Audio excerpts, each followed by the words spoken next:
Hey, Stan Deaton with the Georgia Historical Society. Welcome back. As you know, our presidential election is less than 2 weeks away, and many are expecting this to be one of the most highly contested elections in our history. Some people think it will wind up in our courts.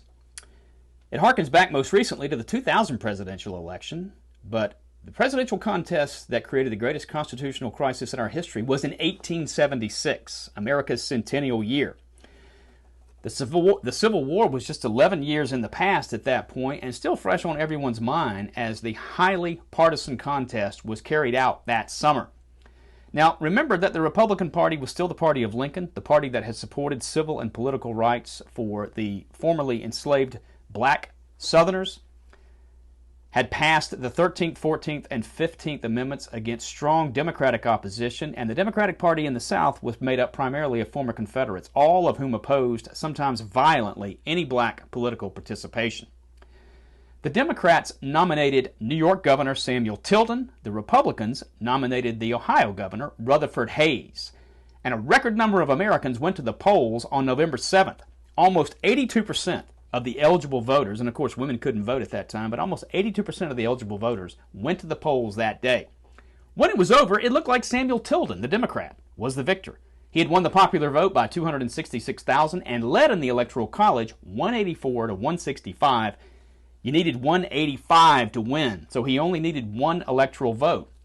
The problem was that in 3 southern states that had still not undergone redemption by the white Democrats, that still had the appearance of federal troops there, South Carolina, Louisiana, and of course in Florida, the vote was highly contested. There were charges of voter fraud, voter suppression. There was, in fact, violence against African Americans who attempted to vote in all 3 states. All 3 states sent both Democratic and Republican electoral commissions to Congress. Congress would have to decide who was going to win the election of 1876. Now, at that time, the president wasn't inaugurated until March 4th, so there was a little time to figure it out, but by late January, Congress had been able to do nothing. They couldn't decide. Democrats controlled the House, the Republicans controlled the Senate. So in late January, Congress created an electoral commission made up of 15 members who would decide where those electoral votes from those 3 states would go. There were 5 members of the House, 5 members of the Senate, and 5 members of the U.S. Supreme Court. It broke down with 7 Democrats, 7 Republicans, and 1 independent, Supreme Court Justice David Davis. And it became clear that he was going to be the person who would decide the presidential election of 1876. He wanted no part of that. At the same time, the Illinois legislature appointed Davis to the U.S. Senate.